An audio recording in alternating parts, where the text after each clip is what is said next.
Halo, the series' second season penultimate episode, Thermopylae, sets up a potentially thrilling conclusion. Chief's got his armor back. Kai is leading the Spartan 3s on a suicide mission. Ackerson isn't really a monster, but the Flood certainly is. Let's get into this full spoiler review of Season 2, Episode 7, Thermopylae. The episode begins with Makee and Chief in their mental projection of the Halo ring. John wants to keep the ring out of the Covenant's hands, and Makee wants the same, though with the addition of no humanity thrown on top. Makee wants to use the ring to create a better world, just by her and Chief. She senses his doubt though, and they're both eventually forced to leave their brain dance before real-world enemies can do them in. Thermopylae is a different type of episode for the series. It's nearly full setup with very little action and lots of people talking in rooms. That works just fine, as it's written pretty darn well and is impeccably shot. Bear McCreary's soundtrack is beautiful as well, feeling like Halo, but not requiring 343 and Paramount to help pay for Marty O'Donnell's congressional run via licensing fees. Multiple concurrent storylines are running in parallel, like Makee and the Arbiter, who win their fight against the Priest's boys, and she burns the Arbiter's sigil into her chest to make him go all goo-goo eyes. Chief and Kai, as they search for his suit with help from Cortana, and Ackerson and Parangoski, as she realizes that she's willing to sacrifice everyone to stop the Covenant from taking the Halo ring. We've also got Halsey, Quan, and Miranda Keyes as they discover an entire Covenant city, and my god, is the architecture gorgeous. We even get a full-on hard light bridge, and it looks glorious. Focusing on the Halsey plot threads, we get an explanation of just what it was she was looking for in the kids they abducted all those years ago for the Spartan 2 program. 343's love of librarians Jean Song is here in full force. In her prior work at the Onyx facility, she discovered a mix of human and non-human DNA, which put her on a course to find those in humanity's ranks who possessed it. After Quan realizes all the Covenant's doohickeys work, because she's got her special protector connection, they're able to enter a research lab facility with a dead Forerunner scientist clutching a brand new MacGuffin.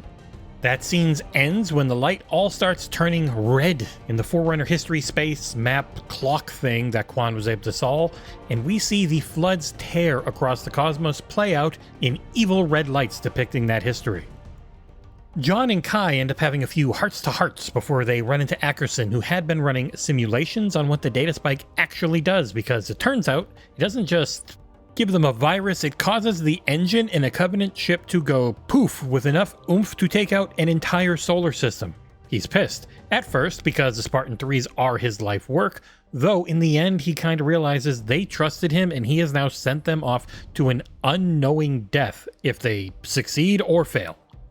John gives him a nice one-handed choke about 4 feet off the ground as a reward, but eventually they have things out just enough so that Chief gets his suit back and Ackerson is ready to throw his career away to take down Parangoski.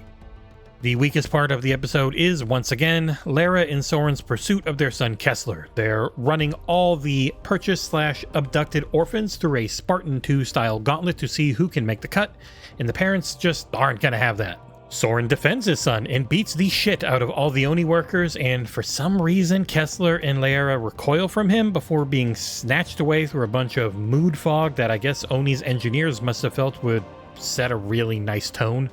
It was a weird scene. I don't get the motivation of his family in that particular way where they just felt like, hey, you're saving us, we're gonna get all scared for who knows what reason. It kind of just feels like Soren's being set up to go back to working as a Spartan eventually. There are some scenes with Perez as she tries to help calm the nerves of that lady who kept yelling bad instructions in the last episode. Also, after he gets his suit back and is wearing all of it except the helmet the entire episode, John runs into Perez. It's a nice little reunion that goes a little sour after he tells her he won't be joining her mission. That mission, of course, is the Spartan 3s are all going to go data spike the Covenant outside of the Halo ring. And that's right, thanks to Chief and Makee's early show reunion, she and Cortana were able to pinpoint Halo's location, and the Arbiter's fleet is there. Unfortunately, most of the Covenant fleet's also there as they chase them down, and now humanity is sending wave after wave of Spartan 3s out in a desperate attempt to get one data spike off and, unknowingly, blow the entire solar system up. So by the end of the episode, we've had Halsey reconnect with her daughter before running away from security. Quan took off like a bullet after realizing that the monster in her nightmare, aka the Flood, was very real. Kai is going to probably die with all the Spartan 3s, and Ackerson is arrested after helping Chief. As John makes a very big show that he's still alive by walking out of the facility in his full suit, holding the helmet of course, and calling his name out over the comms as he leaves in a condor. The episode closes out with the Chief seeing the Arbiter's ship, which has Cortana and Maquis on board, making a mad dash to the Halo ring.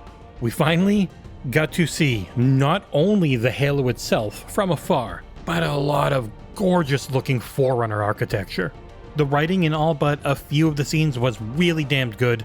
There was just a ton of information to convey, and it felt like they were able to get it out naturally, and it might be the most the show has ended up feeling like the games, though that I have to say is almost entirely because of how fantastic the Forerunner sets looked.